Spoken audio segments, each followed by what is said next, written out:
The dust-covered woman who stumbled into Marysville, Kansas on that sweltering July afternoon in 1878, looked like she had been running from something for so long she had forgotten what it felt like to stand still. Beatrice Weston gripped the weathered handle of her carpetbag with fingers that trembled from exhaustion, her boots leaving prints in the dry earth of the main street, as she surveyed the town with eyes that held no hope of finding anything permanent.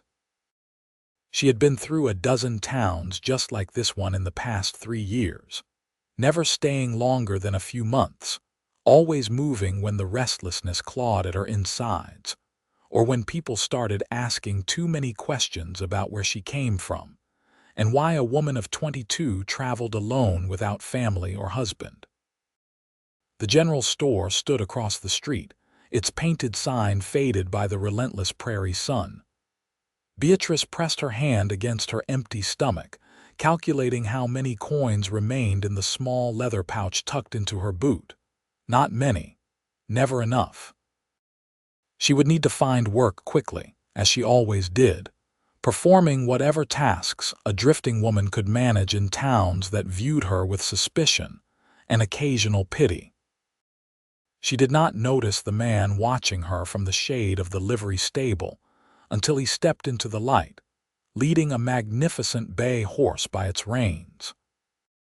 William Westfield stood well over 6 feet tall, his broad shoulders filling out a dusty work shirt, his face weathered by years of working cattle under the Kansas sky. At 27, he had built his ranch from nothing, purchasing land that other settlers deemed too difficult to farm, turning it into grazing pasture that now supported over 300 head of cattle. Their eyes met across the dusty street, and something shifted in the hot afternoon air. William had seen drifters before, men and women both, passing through Marysville on their way to somewhere else, always somewhere else. But something about the way this woman stood, spine straight despite obvious exhaustion, chin lifted with a pride that poverty could not erase, made him pause in his task of leading his horse to the water trough. Beatrice looked away first, uncomfortable with the intensity of his gaze. She had learned long ago that attracting too much attention led to complications, and complications meant it was time to move on. She crossed the street toward the general store, trying to ignore the way her heart had stuttered when those deep brown eyes had fixed on her face. The interior of the store provided blessed relief from the heat. An older woman stood behind the counter, her gray hair pulled back in a severe bun, her expression neutral as she watched Beatrice approach. "I am looking for work," Beatrice said, keeping her voice steady. "I can clean, cook, mend clothes, help with inventory. I am a hard worker and I do not cause trouble." The woman, whose name was Martha Keene, studied her for a long moment. "Where are you coming from?" "South," Beatrice replied, which was true enough. She had been coming from the south for 3 years now, and before that from the east, and before that from a life she did not speak about. "Family?"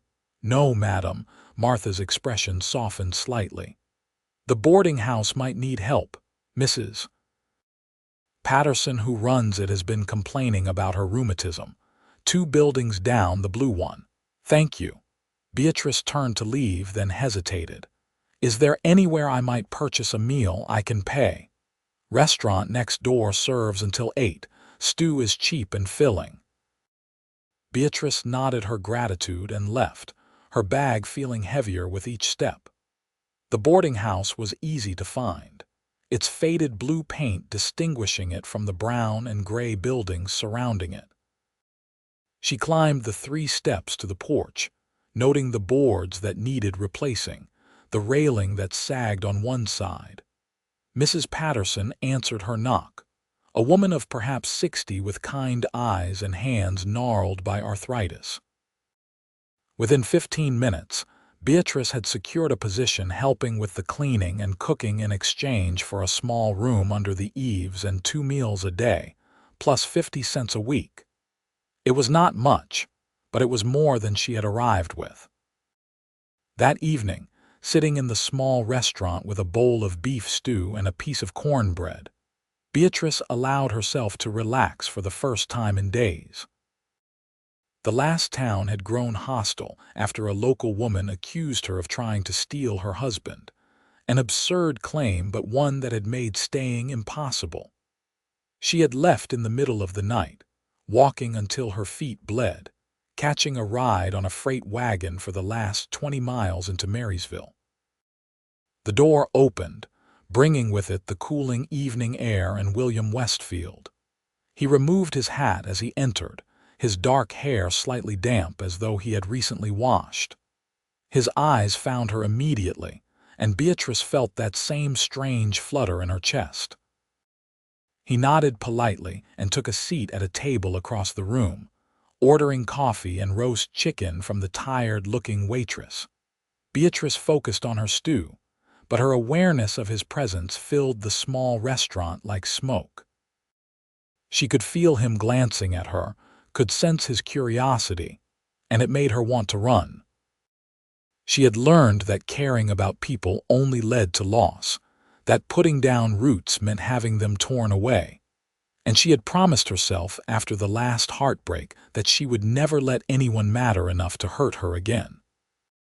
She finished her meal quickly and left coins on the table, gathering her bag and moving toward the door. She had almost made it when his voice stopped her. "Pardon me, miss." She turned slowly. He had stood, his hat in his hands, his expression open and friendly. "I am William Westfield. I own the W Ranch north of town. I could not help but notice you arrived today." "I did." She kept her voice neutral, her face carefully blank. "If you are looking for work, I could use help at the ranch. My housekeeper left last month to care for her sick sister in Missouri, and the place is falling apart without her. The pay is fair, and there is a small cabin on the property that sits empty." Beatrice's first instinct was to refuse. Working at her ranch meant isolation, meant being dependent on one man's goodwill, meant being vulnerable in ways that terrified her. But it also meant privacy, distance from the gossips in town, and likely better pay than she would earn at the boarding house. What would the duties include? She asked carefully. "Cooking, cleaning the main house, mending when needed.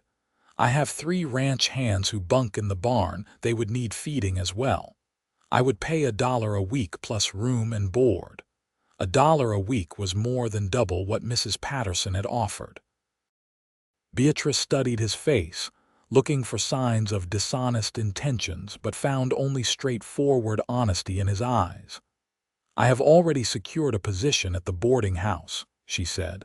"I understand. The offer stands if you change your mind. I am in town most Saturdays for supplies." He nodded respectfully and returned to his table. Beatrice left, her mind churning. She walked through the darkening streets back to the boarding house, where Mrs. Patterson showed her to a tiny room barely large enough for a narrow bed and a washstand. The window did not close properly, and she could hear every sound from the rooms around her. She lay awake that night, thinking about the cowboy with the honest eyes and the offer of a cabin. She thought about her mother, dead these 5 years from influenza. She thought about her father, killed in a mining accident when she was 17. She thought about Thomas, the young man she had loved in Colorado, who had promised her everything and left her with nothing but a broken heart and a reputation that made staying impossible. She thought about all the towns, all the rented rooms, all the temporary jobs and temporary lives she had lived. She thought about being so tired of running. In the morning, she helped Mrs. Patterson prepare breakfast for the boarders. 6 men who worked various jobs in town and barely acknowledged her presence. She scrubbed floors that would be dirty again by evening, changed linens that smelled of other people's sweat, and tried not to think about the cabin sitting empty north of town. 3 days passed. Beatrice fell into the rhythm of the boarding house, up before dawn to start the stove, cooking meals, cleaning endlessly, falling into bed exhausted each night. Mrs. Patterson was kind but distant, treating her as hired help rather than a person. The boarders ignored her completely, except for one who watched her with eyes that made her skin crawl. On Thursday evening, as she carried a bucket of dirty water out to dump in the alley, the boarder cornered her. He was a large man who worked at the freight company, and he stood too close, his breath reeking of whiskey. "A woman alone like you must get lonely," he said, reaching for her arm. Beatrice threw the dirty water at his feet and stepped back, her heart pounding. "Touch me and I will scream loud enough to wake the whole town." He laughed but did not follow when she hurried back inside. That night, she wedged a chair under her door handle and barely slept. On Saturday morning, she packed her few belongings back into her carpetbag and went to find Mrs. Patterson. "I am grateful for the opportunity, but I have been offered other work that better suits me," she said, keeping her voice polite but firm. Mrs. Patterson looked disappointed but not surprised. "That is your choice, dear. I will pay you for the days you worked." The coins pressed into Beatrice's palm felt heavy with possibility and terror in equal measure. She walked through town to the general store, where she had seen William Westfield load supplies into a wagon the previous Saturday. Sure enough, he stood beside a sturdy wagon hitched to 2 draft horses, checking items against a list. He looked up as she approached, and something that might have been hope flickered across his face before he schooled his expression to polite interest. "Miss Weston," he said, remembering her name from when she had introduced herself to Mrs. Patterson within his hearing. "Mr. Westfield, is your offer of employment still available?" "It is." He set down his list. "Has something happened?" She appreciated that he asked, that he seemed to care whether she was running towards something or away from it. "I prefer the idea of the cabin to sharing walls with strangers." He nodded, accepting this explanation. "I am heading back to the ranch now, if you would like to ride along and see the place before you decide." Beatrice climbed onto the wagon bench, her bag at her feet, and tried to ignore the way her pulse quickened when William settled beside her. He was large and solid, his hands competent on the reins, his presence somehow both unsettling and reassuring. The ranch lay 5 miles north of town, accessed by a well-maintained road that cut through prairie grass turned golden by the summer sun. Beatrice watched the landscape roll past, so different from the mountains of Colorado where she had grown up, so different from the dozen other places she had tried to call home. "How long have you had the ranch?" she asked, more to fill the silence than from genuine curiosity. 5 years. Bought the land from a farmer who could not make it work. Turns out cattle do better than wheat out here." He glanced at her. "How long have you been traveling?" 3 years. "That is a long time to be on the road." "Yes." She did not elaborate, and he did not press, which she appreciated more than he could know. The ranch house came into view, a solid structure of wood and stone with a wide porch and windows that caught the morning light. Behind it stood a large barn, several outbuildings and corrals where cattle grazed peacefully. A smaller cabin sat about 50 yards from the main house, tucked beneath a stand of cottonwood trees. William pulled the wagon to a stop in front of the main house. "Let me show you the cabin first." They walked together through grass that needed cutting, past a vegetable garden that had become overrun with weeds. The cabin was small but well built, with a stone fireplace, a sleeping loft, and windows on 3 sides. Dust covered every surface and mice had made nests in the corners, but the structure was sound. "It needs cleaning," William said, sounding almost apologetic. "But once it is fixed up, it should be comfortable. The spring house is just beyond those trees, keeps milk and butter cold." There is a well between here and the main house." Beatrice walked through the space, imagining it clean and furnished, imagining herself living here. The thought terrified her, but it also stirred something that felt dangerously close to hope. "The main house is where you would do most of your work," William continued, leading her back outside. "I have let things go since Mrs. Henderson left. I am not much for cooking beyond basics, and the ranch hands have been complaining." The main house interior revealed the truth of his words. Dishes piled in the dry sink. Dust covered the furniture, and the floor desperately needed sweeping. But the house itself was beautiful, with solid furniture and curtains that had once been fine before neglect faded them. "I will not lie and say it is not a lot of work," William said, watching her survey the chaos. "But I pay fair, and I respect anyone who works for me. The ranch hands are good men. They bunk in the barn and mostly keep to themselves. I would not allow anyone to bother you." Something in the way he said it made Beatrice look at him more carefully. He met her gaze steadily, and she saw in his eyes the same wariness she carried in her own heart, the look of someone who had been hurt and learned to be careful. "I will take the job," she heard herself say. "When do you want me to start?" "Today, if you are willing. I can help you clean the cabin this afternoon, get it livable. You can start your regular duties tomorrow." They spent the afternoon transforming the cabin. William proved handy with repairs, fixing the door that had swollen in its frame, replacing cracked window panes, while Beatrice swept and scrubbed until her arms ached. He brought furniture from storage in the barn, a bed frame, a table, 2 chairs, a trunk for her belongings. She hung the curtains she found folded in the trunk, faded gingham that still had life in them. As the sun began to set, William stood in the doorway surveying their work. "It looks like a home now." Beatrice felt something catch in her chest. A home. She had not had one of those in so long she almost forgot what the word meant. "Thank you for your help," she said quietly. "You are welcome." He hesitated, then added, "I will leave you to settle in. Come up to the main house whenever you are ready in the morning. No rush." After he left, Beatrice sat on the front step of the cabin and watched the sky turn colors she had no names for. The prairie stretched endlessly in all directions, and instead of feeling exposed, she felt held by something vast and patient.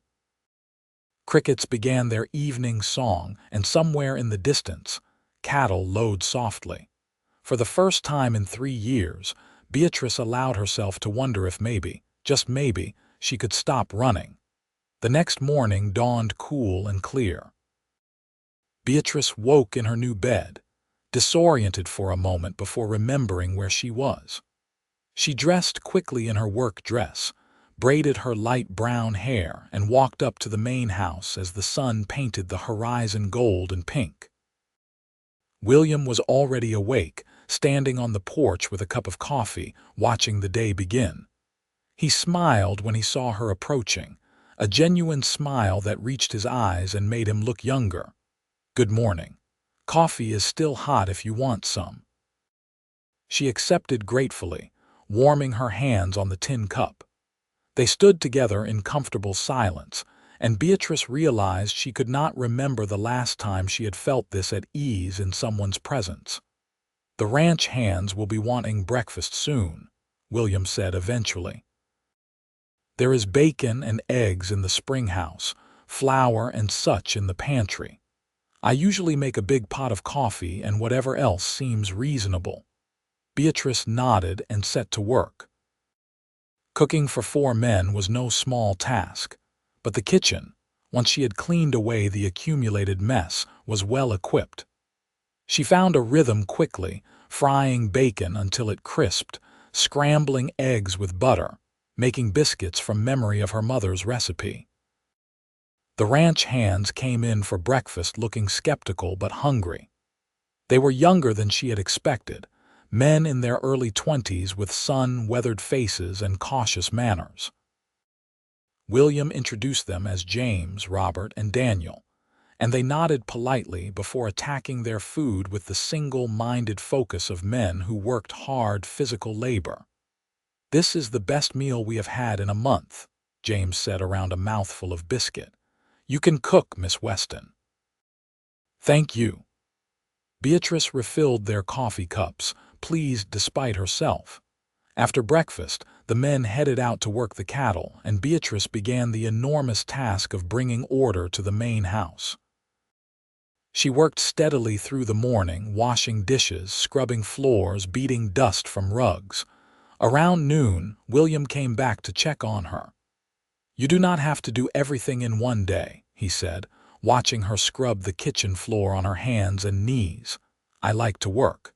It was true. Keeping busy kept her from thinking too much, from remembering things she wanted to forget. He poured himself water from the pump and leaned against the counter. "Where did you learn to cook like that? Those biscuits were better than my mother used to make." "My mother taught me." She said a woman who could cook would never starve. Beatrice sat back on her heels, pushing a stray piece of hair from her face. She was right, mostly. "What happened to her, if you do not mind me asking?" "Influenza, 5 years ago. My father died in a mining accident a few months later." The words came easier than she expected. Maybe it was because William asked with genuine interest rather than morbid curiosity. "I am sorry. That must have been hard." It was. She returned to scrubbing, signaling the end of that particular conversation. William took the hint and left her to her work. But that evening, when she rang the bell for supper, she found the table set and a jar of wildflowers in the center, clearly his handiwork. The gesture touched her more than it should have. The days fell into a pattern. Beatrice rose with the sun, cooked breakfast, cleaned the house, prepared lunch and dinner, mended clothes in the evening before returning to her cabin. The work was hard but satisfying, and slowly the main house transformed from bachelor chaos to a clean, orderly home. William proved to be a considerate employer. He never asked her to work beyond reasonable hours, always thanked her for meals, and treated her with a respect that felt revolutionary after the way she had been regarded in other places. The ranch hands followed his lead, polite and appreciative, keeping their distance but friendly enough when circumstances brought them together.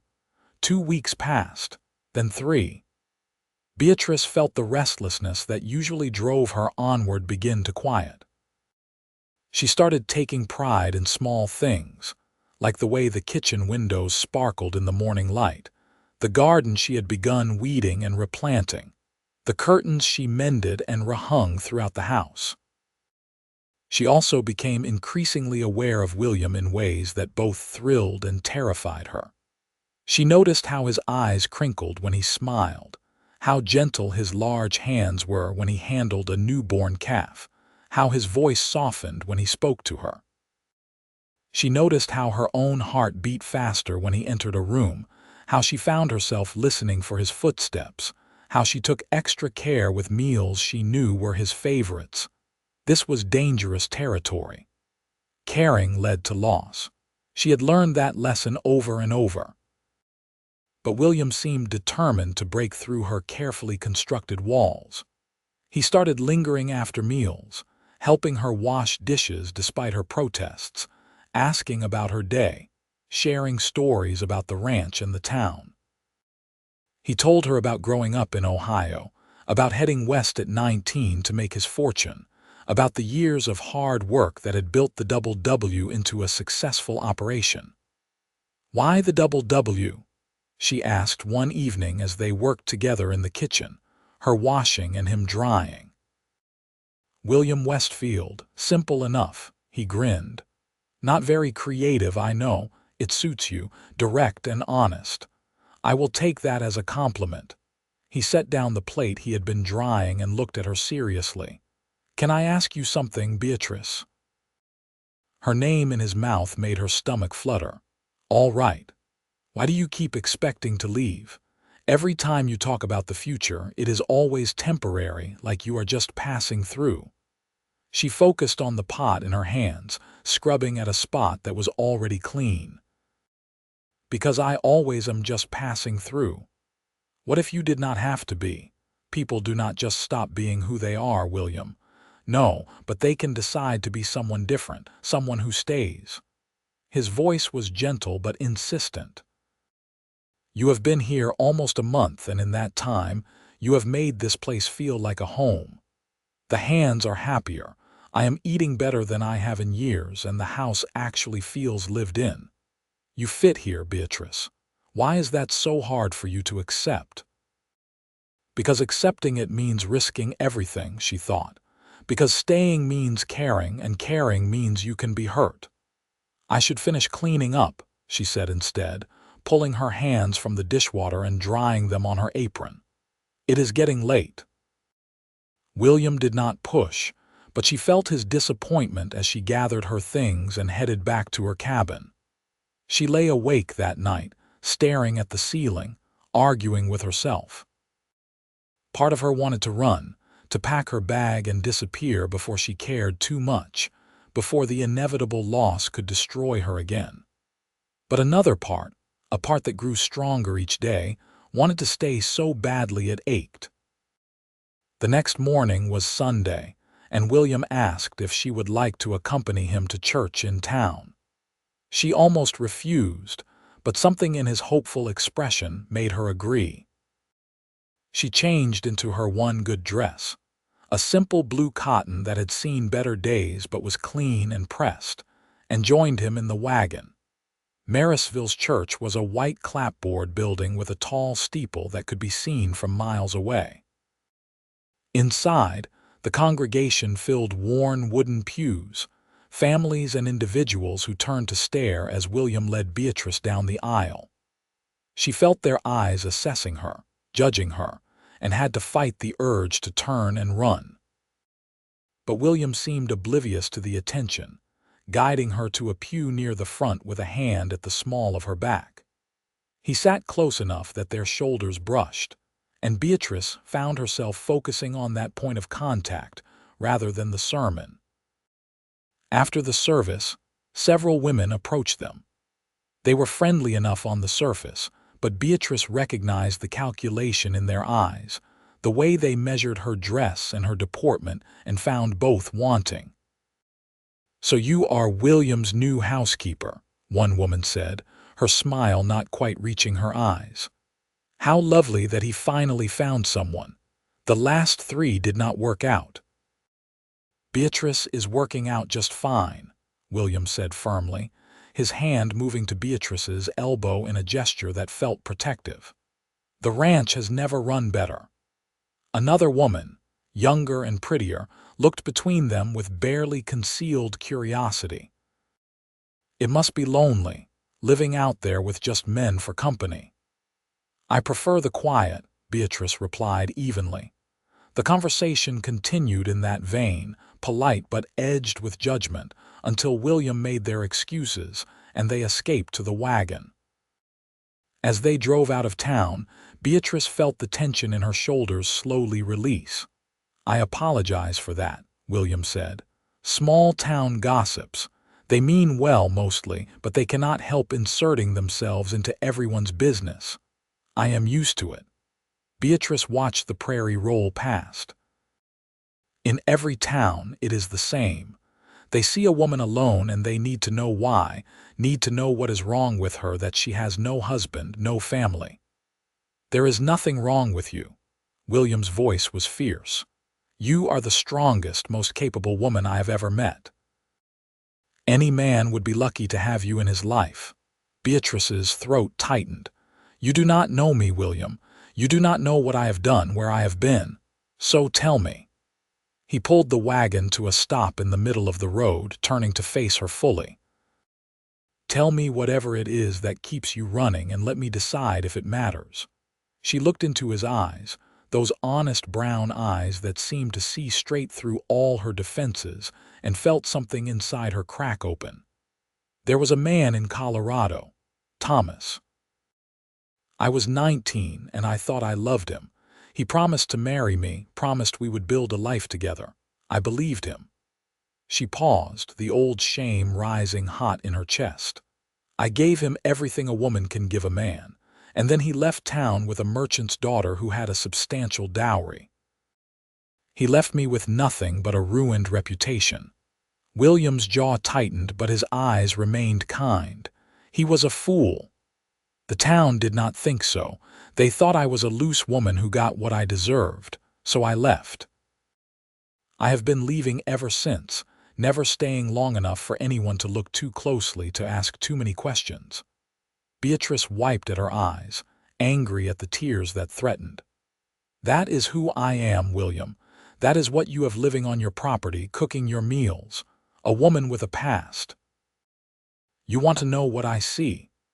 William reached out slowly, giving her time to pull away, and gently cupped her face with his calloused hand. "I see a woman who survived something that would have broken someone weaker.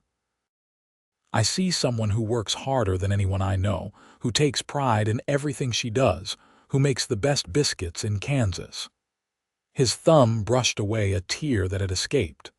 "I see the woman I am falling in love with, Beatrice. Your past does not change that." Her breath caught.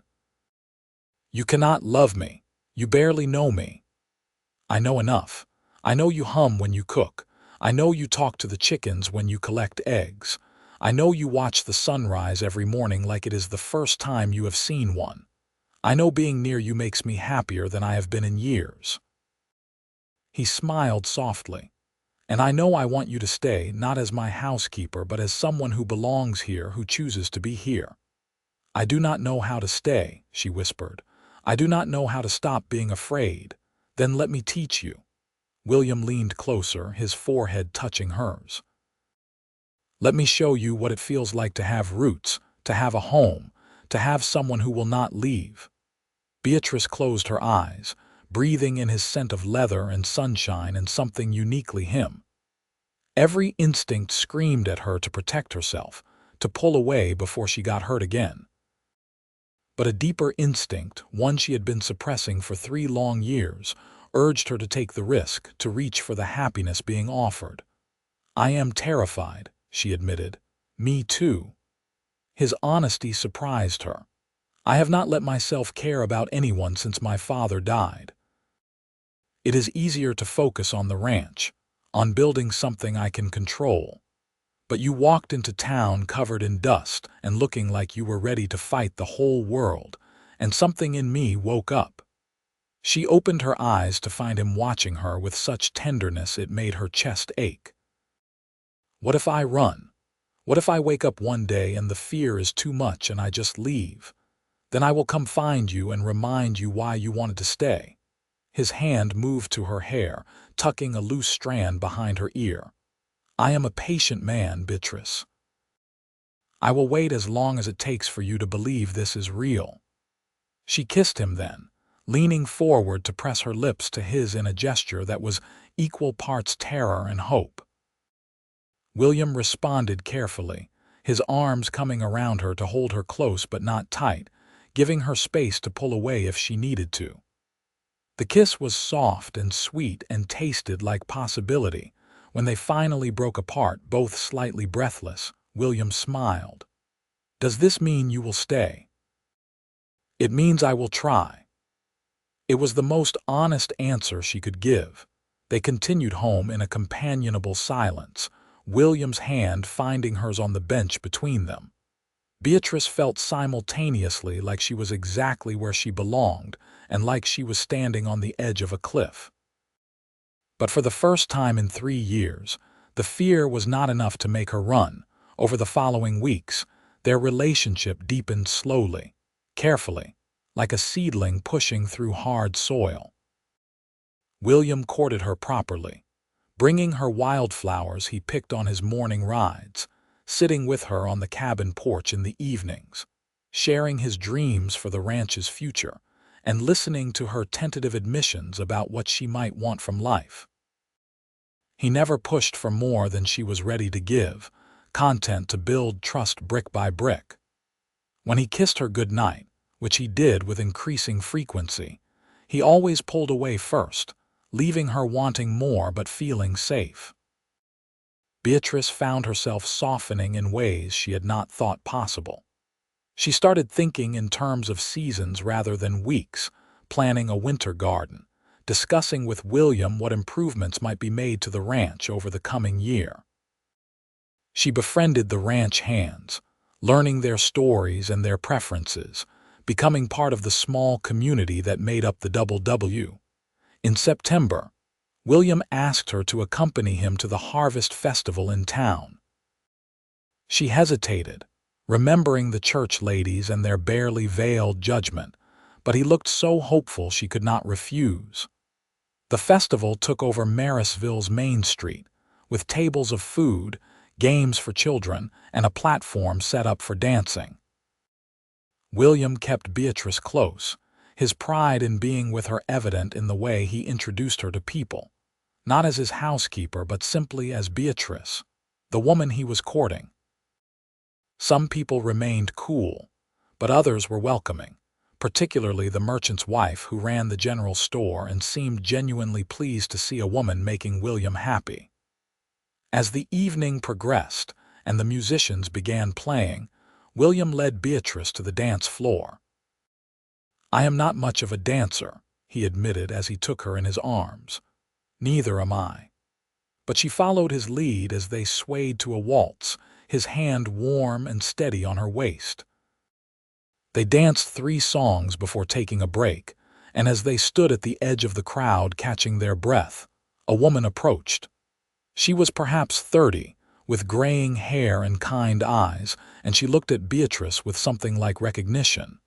"You do not remember me, do you?" The woman said gently. Beatrice studied her face, searching her memory. Something about the eyes was familiar. "I am Margaret. Margaret Preston now, but I was Margaret Foster when we met in Denver 3 years ago. You helped my sister when she was sick, sat up with her for 2 nights when no one else would." The memory surfaced suddenly. A cramped boarding house, a young woman burning with fever, Beatrice fetching water and cool cloths, spooning broth into her mouth until the fever broke. "Sarah," Beatrice said, "is she well?" "She is married now with a baby on the way, thanks to you," Margaret smiled. "I have often wondered what became of you. You left so suddenly." "I had to move on." Beatrice felt William's presence at her side, supportive and steady. "Well, I am glad you have landed here. William is a good man." Margaret squeezed Beatrice's hand. "You deserve happiness, dear. I hope you have found it." After Margaret left, William turned to Beatrice. "You never told me you were a nurse." "I am not. I just did what anyone would do." "No, not anyone. You cared for a stranger when she needed help." He pulled her close, wrapping his arm around her shoulders. "You have such a good heart, Beatrice. I wish you could see yourself the way I see you." That night, as William walked her back to her cabin under a sky full of stars, Beatrice felt something fundamental shift inside her. The constant urge to run had quieted to barely a whisper. In its place grew something fragile but real, a sense of belonging she had not felt since before her parents died. "Thank you for tonight," she said as they reached her door. "Thank you for coming with me." William brushed a strand of hair from her face, his touch gentle. "Beatrice, I need to tell you something." Her heart quickened. "All right. I love you. I have loved you since the day you agreed to come work here, maybe even before that. I know you might not be ready to say it back, and that is fine, but I needed you to know." He took a deep breath. "I want to marry you. I want you to be my wife, not my housekeeper. I want to build a life with you, have children if you want them, grow old watching sunrises from that porch, but only if that is what you want too." Beatrice felt tears prick her eyes. A few months ago, such a declaration would have sent her running. But now, standing in front of this good, honest man who saw all her flaws and loved her anyway, she felt only a profound sense of rightness. "I love you too," she said, her voice shaking slightly. I fought it for so long, but I cannot fight it anymore. Yes, William, I want to marry you." His face lit up with such joy it took her breath away. He swept her into his arms, spinning her around as she laughed, the sound bright and unfamiliar in her own ears. When he set her down, he kissed her deeply, pouring all his love and relief into the gesture. "We can get married whenever you want," he said against her lips. "Tomorrow, next month, next year, I will wait as long as you need. Let us not wait." Beatrice surprised herself with her certainty. "I have been waiting my whole life for this for you. I do not want to wait any more." They were married 3 weeks later in the same white church where William had first brought her. Beatrice wore a dress she sewed herself from fabric William insisted on buying.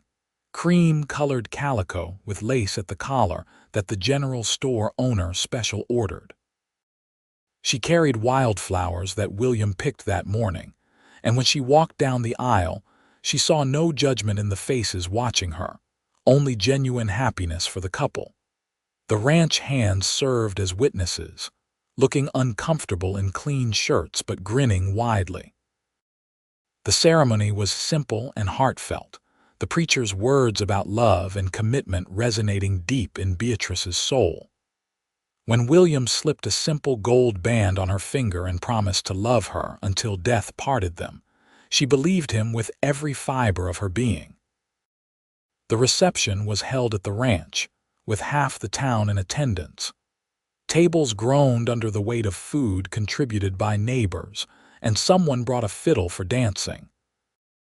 Beatrice found herself swept from partner to partner, welcomed into the community in a way that would have seemed impossible just months before. As the sun set and the party continued, William pulled her away from the crowd, leading her to the porch of the main house, their house now. "Happy?" he asked, wrapping his arms around her from behind as they watched the celebration. "Happier than I thought possible." Beatrice leaned back against his chest, feeling safe and loved and finally home. "Thank you for not giving up on me. Thank you for staying." He kissed the top of her head. "For choosing us." They spent their wedding night in the main house, William carrying her over the threshold with exaggerated ceremony that made her laugh.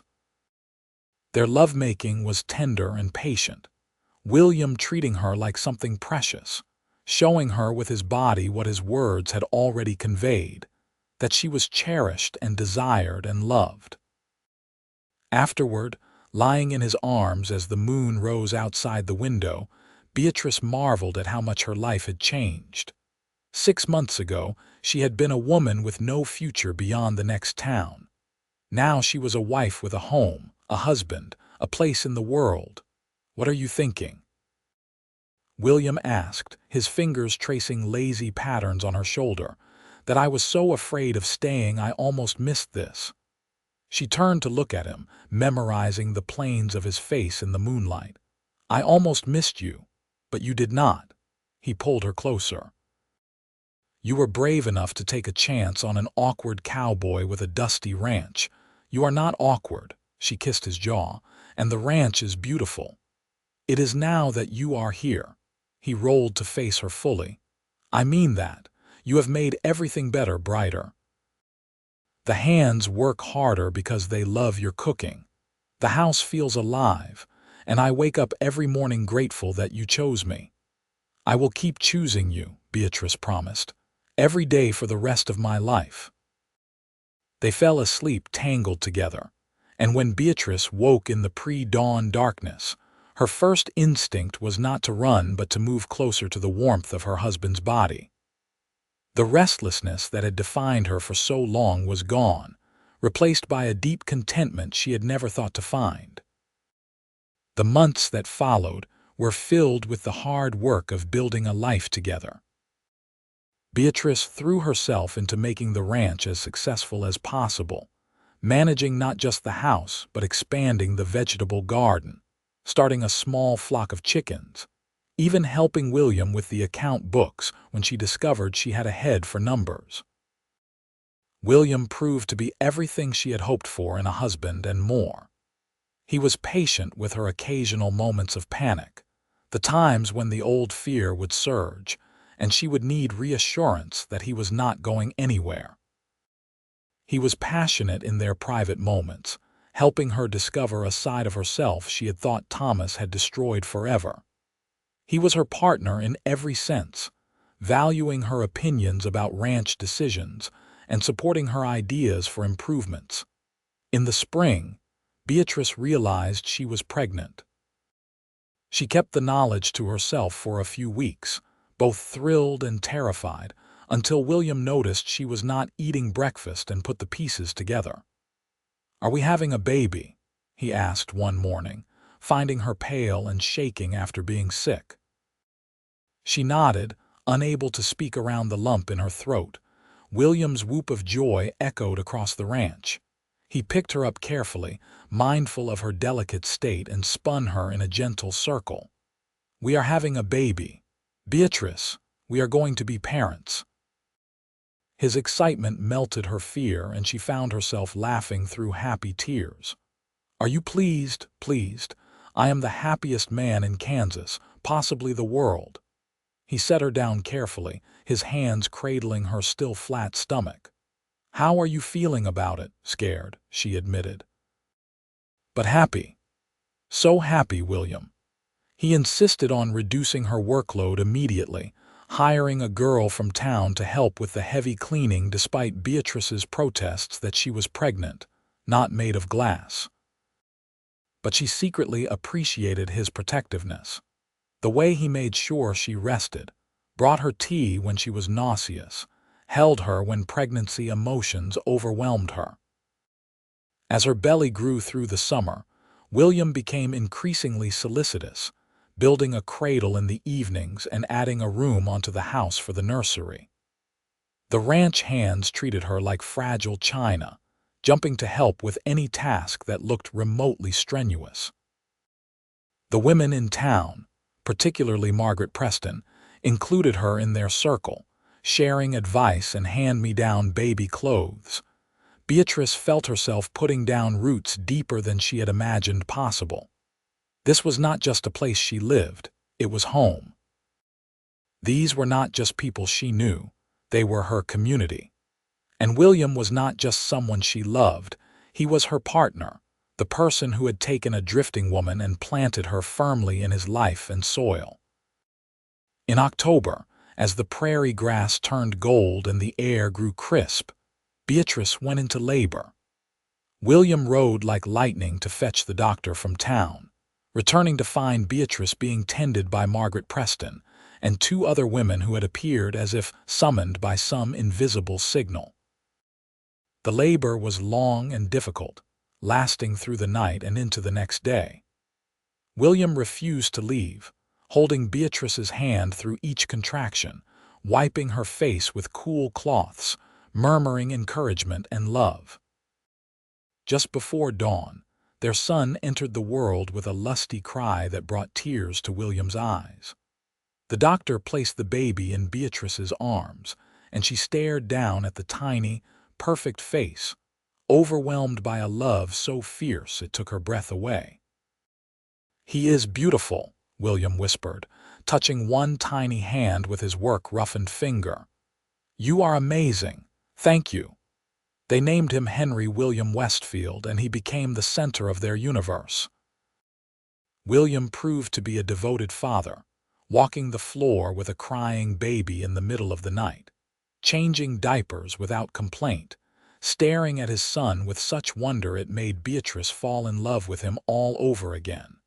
As Henry grew from infant to toddler, the ranch continued to prosper. William expanded the herd, bought more land, built a better barn. Beatrice established herself as a force in the community, organizing church socials and helping new settlers, her past firmly behind her.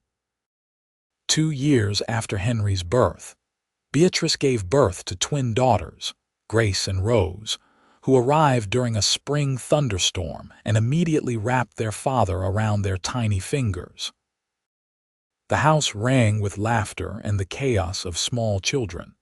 and Beatrice often found herself stopping in the middle of some task to simply marvel at the life she had built.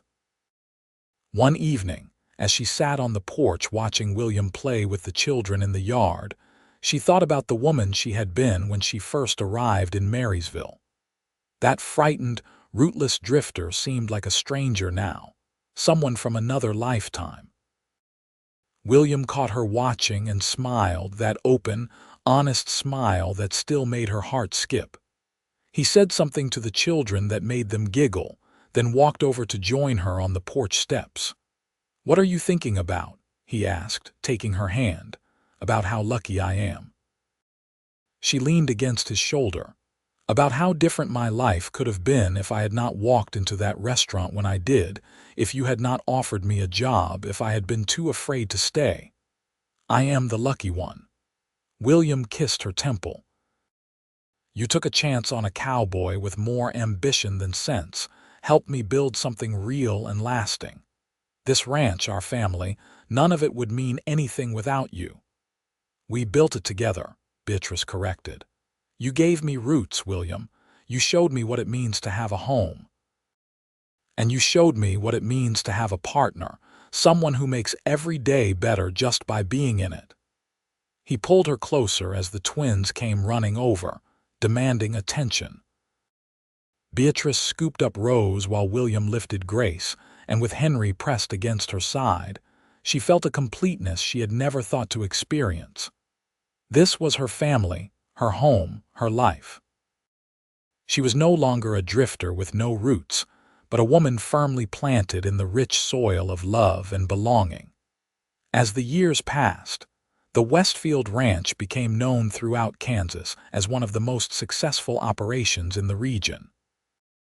William's careful management and Beatrice's sharp business sense proved an unbeatable combination. They weathered droughts and harsh winters, celebrated good years, and supported each other through difficult ones. Henry grew into a serious boy who loved the ranch as much as his father did, spending every spare moment learning about cattle and horses. The twins, while very different in personality, both inherited their mother's determination and their father's honest heart. Grace was quiet and thoughtful, preferring books and drawing to outdoor play. Rose was wild and fearless, climbing trees and racing horses in a way that gave Beatrice heart palpitations. When Henry was 10 and the twins 8, Beatrice gave birth to their fourth and final child, another son they named Thomas, reclaiming the name from her past and filling it with new, happy associations. William joked that 4 children was enough to start their own ranch crew, and Beatrice agreed, content with their boisterous, loving family. The children grew up hearing the story of how their parents met, how their mother had been a drifter who found home in their father's heart. Beatrice never hid her past from them, wanting them to understand that people could overcome difficult beginnings, that love and determination could build something lasting. On their 10th wedding anniversary, William took Beatrice back to the spot where he had first told her he loved her, the place in the road between town and the ranch where she had finally opened her heart.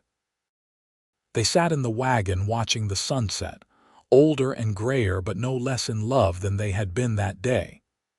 "Do you ever regret staying?"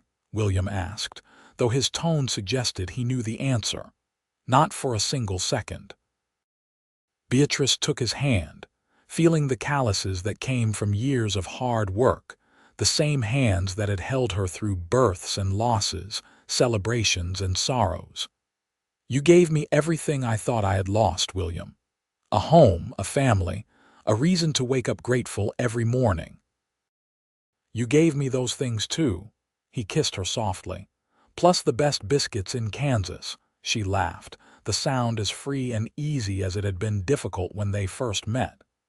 "After 10 years of marriage, that is what you think of, my biscuits, among other things." His eyes sparkled with mischief and love. "But the biscuits are truly exceptional." They drove home in the gathering dusk. And as the ranch came into view with lights glowing in the windows and the sound of their children's laughter carrying on the evening air, Beatrice felt a profound sense of peace. This was what she had been running toward all those years, even when she thought she was running away. This love, this life, this feeling of being exactly where she belonged. As the children grew older and began making their own paths, the ranch remained the heart of the family. Henry eventually took over the day-to-day operations, working alongside his father with the same dedication and skill. Grace surprised everyone by becoming a teacher in Marysville, her gentle nature perfect for working with children. Rose married a neighboring rancher and continued her wild ways, running her own small horse breeding operation with fierce independence. Thomas, the youngest, showed a talent for mechanics and engineering, eventually opening a shop in town that serviced the increasing number of machines making their way west. Through it all, William and Beatrice remained the foundation, their love the bedrock upon which the family was built. They aged together gracefully, silver threading through their hair, lines deepening around their eyes from years of laughter and sun. But the way William looked at Beatrice never changed, and she still felt her heart skip when he smiled. On a warm spring evening when Beatrice was 52 and William 57, they sat on the porch of the main house watching their grandchildren play in the yard. There were 7 of them now, ranging in age from infant to 10, all carrying the Westfield name and the legacy of hard work and deep love. "Did you ever imagine this?" Beatrice asked, her hand in William's as it had been for over 20 years. "All of this when you first saw me walk into Marysville covered in dust." William considered the question seriously. "I imagined something, but nothing this good. How could I have imagined you, imagined us? It exceeded anything I could have dreamed." "I was so afraid," Beatrice admitted. "So convinced that nothing good could last, that caring about anyone would only lead to pain. And now I know that love is worth the risk, always." She squeezed his hand. "You taught me that, William. You and this place, these children, this life we built together." One of the grandchildren, Henry's oldest daughter, ran up to the porch. "Grandma, tell us the story about how you and Grandpa met." Beatrice smiled, pulling the little girl into her lap. "Well, it was a hot summer day in 1878, and I walked into Marysville thinking I would stay a few weeks at most." As she told the familiar story, adding details and drama that delighted the children, William watched her with the same love and wonder he had felt that first day. She was still the strongest woman he knew, but no longer a drifter with no roots. She was deeply, firmly planted in the soil of their life together, her roots stretching wide and deep, nourishing everything and everyone they touched. Later that night, after the grandchildren had been collected by their parents and the house had grown quiet, William and Beatrice prepared for bed in the room they had shared for over 2 decades. The ritual was familiar and comforting, the easy intimacy of 2 people who knew each other completely. As they lay in the darkness, Beatrice thought about the journey that had brought her here. All those miles traveled, all those towns abandoned, all that running that had finally stopped when she met a cowboy with honest eyes and a patient heart. She had been so afraid of putting down roots, terrified that staying in one place would only mean more loss. But William had shown her that roots were not chains, they were anchors. They did not trap you, they held you steady when storms came. They did not limit you, they gave you a foundation from which to grow. "I love you," she whispered into the darkness. "I love you too," William replied, his arm tightening around her. "Always have, always will." As sleep claimed her, Beatrice's last conscious thought was one of gratitude. Gratitude for the day she had been too tired to keep running, for the cowboy who had seen past her defenses, for the courage she had found to stay, and for every single day since that had proven she had made the right choice. The years continued their steady march. William and Beatrice celebrated 25 years of marriage, then 30, their love deepening rather than dimming with time. The ranch passed fully into Henry's capable hands, though William remained involved, unable to completely retire from the work he loved. Beatrice became a beloved figure in Marysville and the surrounding area, known for her kindness to newcomers and her willingness to help anyone in need. She never forgot what it felt like to be alone and afraid, and she made sure no drifter passing through town went hungry or without help if they needed it. More than one person found their way to permanent settlement in the area because Beatrice saw potential in them and gave them the encouragement to stay. On a crisp autumn afternoon, as Beatrice sat in her kitchen preparing pies for the upcoming harvest celebration, she heard a commotion in the yard. Looking out the window, she saw a dusty young woman standing uncertainly by the well, a worn carpet bag clutched in her hand, looking exactly as Beatrice had looked 32 years earlier. Beatrice dried her hands on her apron and went outside, her heart aching with recognition and sympathy. "Hello," she called gently. "Can I help you?" The young woman turned, and Beatrice saw fear and exhaustion and desperate hope in eyes too old for her face. "I am looking for work, madam, any kind of work. I can clean, cook, mend, anything you need." "What is your name?" "Sarah. Sarah Mitchell." "Well, Sarah, it just so happens I could use some help. My daughter, who usually assists with the harvest preparations, is sick, and I am a bit overwhelmed."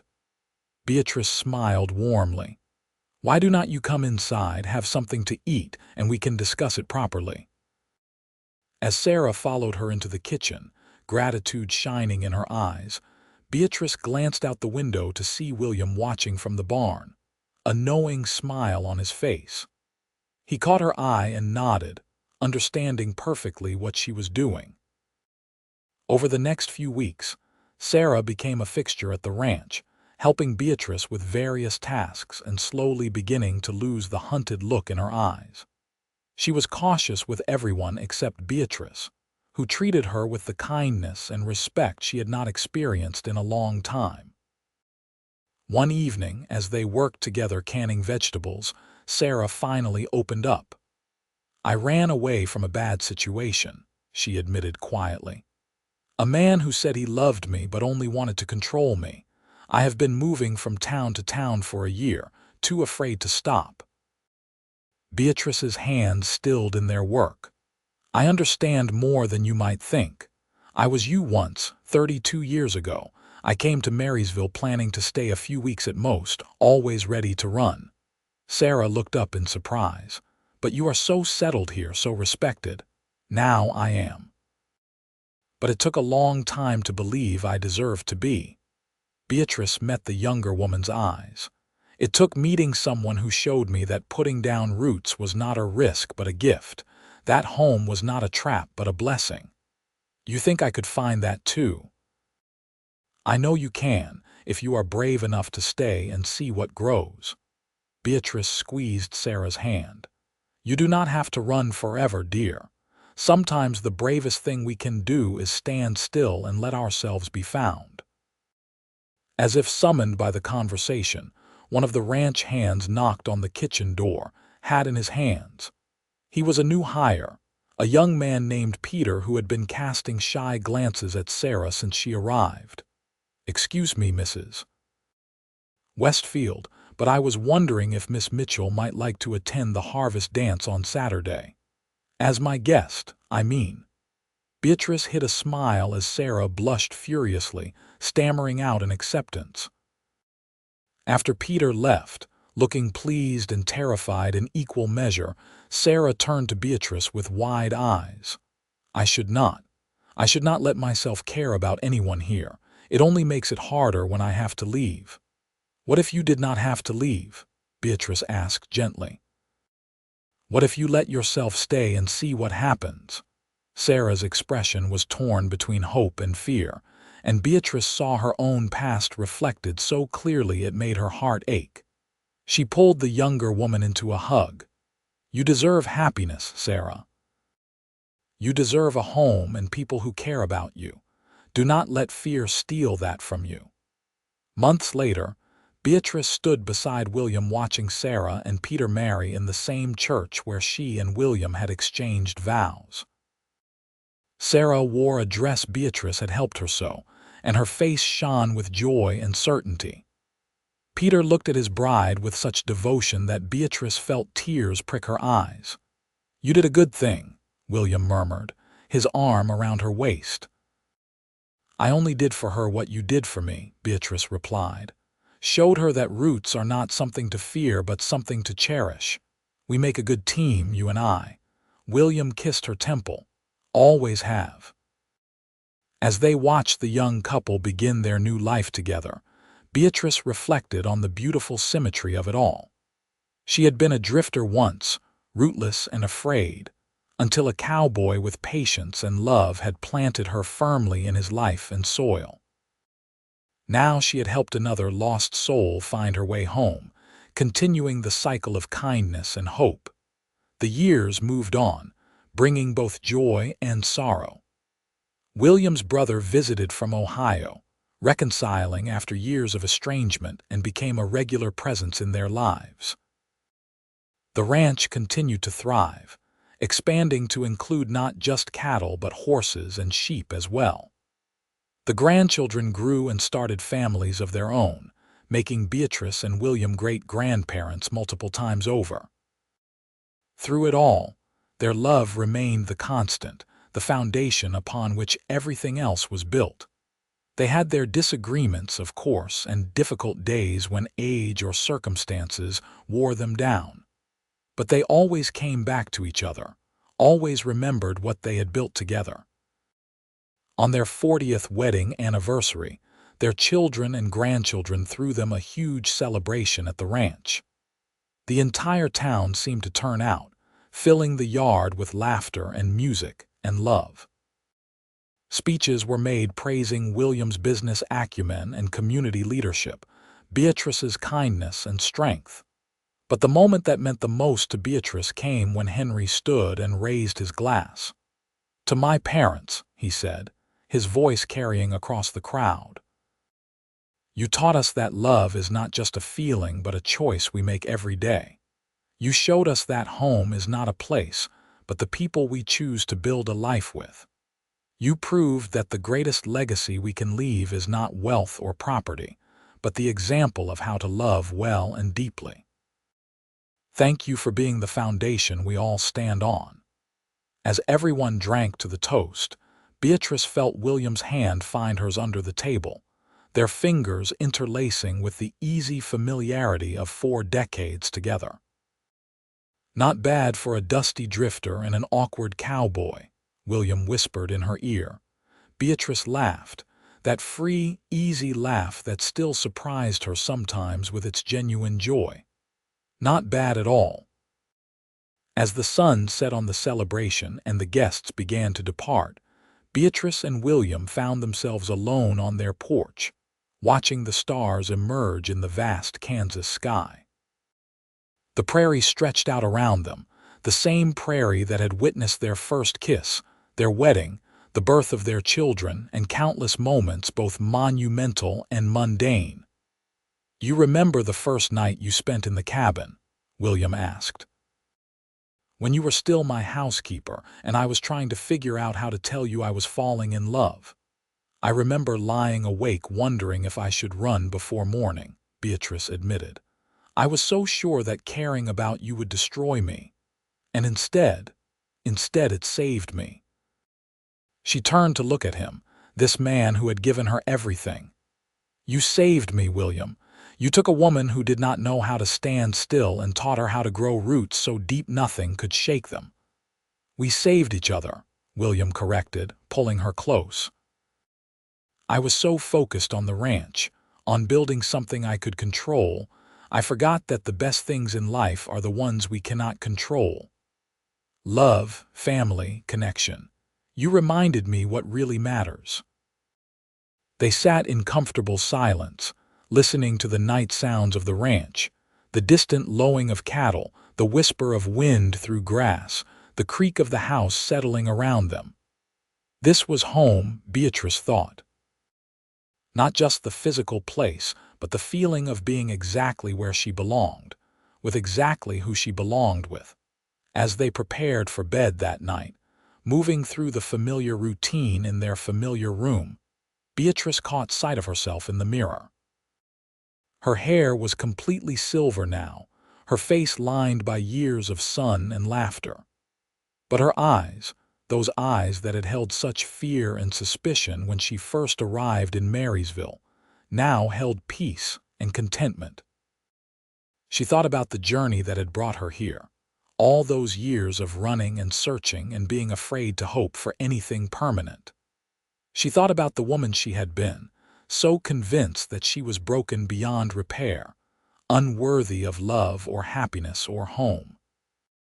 And she thought about the cowboy who had seen past all of that to the woman she could become, who had planted her firmly in his life and soil, and tended her with such patience and care that she had finally been able to bloom.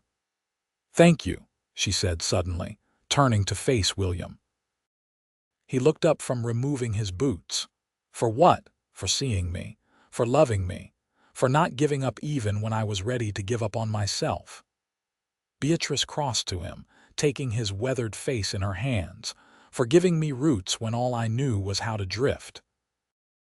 William stood, pulling her into his arms, holding her close as he had held her thousands of times before. "Thank you for staying, for choosing me, choosing us, choosing this life even though it terrified you. You are the bravest person I have ever known, Beatrice Westfield." They stood like that for a long moment, two people who had found each other against all odds and built something beautiful together. Then William kissed her, softly and sweetly, with all the love of 40 years behind it and, God willing, many more ahead. As Beatrice settled into sleep that night, safe in her husband's arms, in the house they had filled with love and children and memories, on the land that had become as much a part of her as her own heartbeat, she sent a prayer of gratitude into the universe. Gratitude for the day she had been too tired to run, for the cowboy who had offered her more than just a job, for the courage she had found to take a chance on happiness. She had been a drifter with no roots, afraid to plant herself anywhere, convinced that staying would only lead to more loss. But William had shown her a different truth. He had planted her firmly in his life and soil, and from that planting had grown something more magnificent than she could have imagined. A family, a home, a legacy of love that would continue long after they were gone. And as sleep finally claimed her, Beatrice smiled, knowing that tomorrow she would wake up exactly where she belonged, exactly where she wanted to be, her roots stretching deep and sure into the rich Kansas soil, holding her steady and keeping her home.